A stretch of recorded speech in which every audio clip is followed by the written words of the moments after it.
ప్రాణం తీరు బిడ్డ గుమ్మడికి అంత బంగారం ఇస్తాం అన్నప్పుడు ఆ పాపం నేను కడితే వాళ్ళు ఎంత దొంగ గొడ్డుకు పగ్గం పెట్టినట్టు దండ రెక్కకు పగ్గం కట్టి పిలపిల పిలపిల దెబ్బలు కొడతాలో ఆడవిల్ల చంద్రాలది. అయ్యలార నాకు ఏ తప్పు ఎరకలేదు, ఏ నేరం ఎరకలేదు. చేసుకున్న భర్తతోటి తప్పు చేసిన కానీ ఎవరితోటి తప్పు చేయలేని ఆడవిల్ల కలకల కలకల కన్నీరు తీస్తాను. నెమ్మలి కన్నీళ్ళు వేడగానే ముద్దుగా పిలా పిలా పిలా పిలా పిలా ఆడవిల్ల చంద్రాలదేవి దెబ్బలు పట్టుకుంటేనే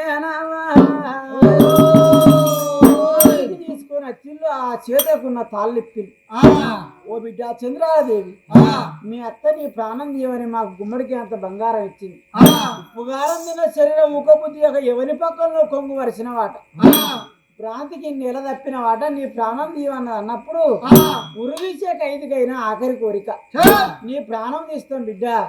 నీ అవే కానీ నీ అయ్యే కానీ నీ అన్నే కానీ నీ చెల్లె కానీ నీ రక్త సౌందర్యాలను ఉంటే యాగు చేసుకో ప్రాణం తీస్తామని ఒక్కసారి ఇట్లా కట్టుకోళ్ళు కత్తులు లేవట్టినప్పుడే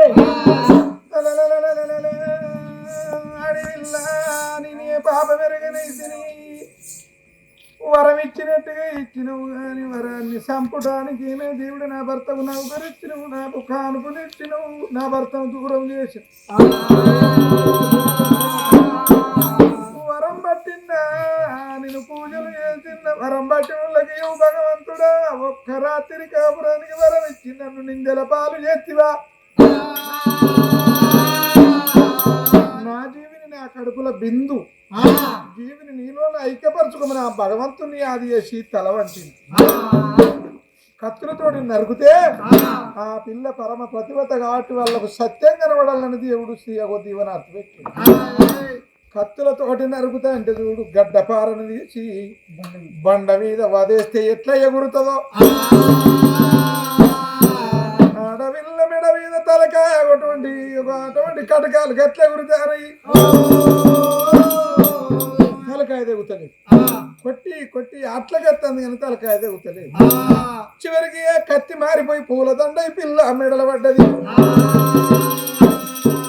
ఓ బిడ్డ నీ భర్త లేని ఎడల నువ్వు గర్భవతి పోయి నువ్వు నీకు ఈ గర్భం ఎట్లా వచ్చిందో నువ్వు సత్యవంతురాలు పెట్టున్నావు మాకు అర్థమైతలేదు. ఏ నన్ను వై బతుకు బిడ్డ నిన్ను చంపమా తరమైతే లేదని అడవిలో ఆ పిల్లను వదిలిపెట్టి రావంగా కరెండ పడవిల కొండ గొర్రెను చూసింది. కొండ గొర్రెను కట్టుకొని ఆ రక్తం పట్టుకుపోయి ఆనవాళ్ళు చూపెట్టి అమ్మ నీ కోడలు ప్రాణం తీసినవన్నారు.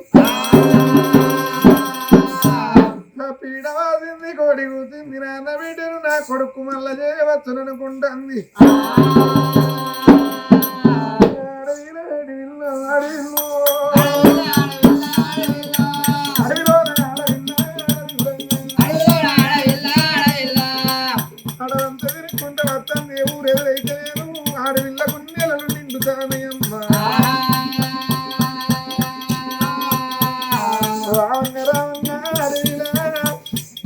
రాసరాసవారు ముత్తరాసి వారు కాయగడ్డ కంటూ వేటకొచ్చిన వాళ్ళు చూసిండు అయ్యో పాపం అన్నారు.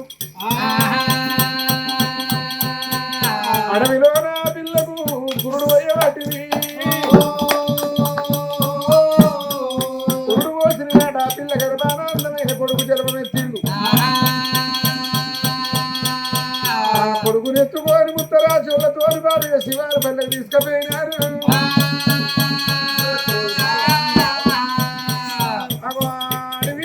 శివారు పల్లె నా కొడుకును కాదుతంటే ఆ ముత్తరాజుల దీవును బతుకుతున్న అడవిల్ల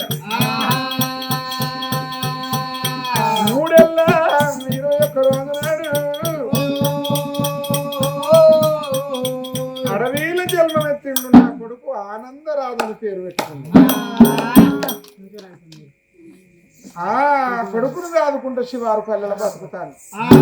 నా భర్త 12 ఏళ్ళ నౌకరెన్నడు చెయ్యాలే, నా భర్త తిరిగి ఎన్నడు రావాలి, నా భర్తకు నేనున్న జాడెట్లా తెరవాలని బాధపడతాను. కానీ నీ చెల్లె తప్పు చేసింది రానంటే సంపుకోరి సాదుకోరి అనిపోయినన్నా కష్టం చెప్తలేడు, కమలం అన్నం తింటలేడు, చెట్టు కింద కూర్చొని బాధపడతాను. నేను దాదిన చేతులు సట్టుబండలా నా చెల్లె నా ముఖం నాదూపు చేసిందని బాధపడతాను. ఆ కళ్యాణపురి పట్టణంలో ఆ చెట్టు కిందికి వెళ్ళి ఊళ్ళో పోతలేడు, అన్నం అడుక్కుంటలేడు, గట్టుకు పోతలేడు, కట్టెలు తెచ్చలేడు, ఆ చెట్టు కింద ఏడుచుకుంటా కూర్చున్నాడు. ఏయ్ కళ్యాణ మహారాజు భార్య కాంతామణి దేవి, కాంతామణి దేవి అన్న బిడ్డ కవితారాణి. కవితారానికి కళ్యాణం చేయాలనుకున్నారు. అటువంటి నా గర్భాన కొడుకులు లేనందుకు నా బిడ్డ పేరు బిడ్డ రాజ్యానికి రారాదు కావాలని ఏనుగకు పూలమాల ఇచ్చి ఊళ్ళో వదిలిపెట్టిండు. ఏ కులమైన నేను అనుకూలం అనుకోని నా ఇంటి ఎల్లుని చేసుకుంటే ఏనుగ మెచ్చిన వరుణ్ణి నా బిడ్డ నుంచి పెళ్లి చేసి రాజపట్టాభిషేకం కట్టిస్తానని ఊళ్ళో ప్రకటన చేసిండు. పూలమాల పట్టుకొని ఊరంతా తిరుక్కుండా వచ్చి మర్రి కింద కూర్చున్న పిల్లగాని మెడ దండ ఎత్త ఉన్నది. సొండం తోటి పొలం చుట్టుకొని అంబారు మీద కూర్చుండి పెట్టుకొని కత్తిరి కాడికి తీసుకొస్తే గజమనగా ఏనుగంటే చిన్నదేనా రాజుల పిల్లగాన్ని ఏర్పాటు చేసింది. అడుక్కొని తిన్న కట్టెలమ్ముకొని బతికిన కులమే రాజుల పుట్టుబడా. కట్టెలమ్మిన ఊళ్ళో రాజ్యమేలటోడైతే అన్ను పిల్లగాడని అందరూ సంబరపడ్డరా. కన్యాకు అటువంటి యొక్క కవితారానికి కళ్యాణం చేసి రాజ పట్టాభిషేకం ఇచ్చిండ్రు పిల్లగానికి. రామ రామ రాఘవ రామ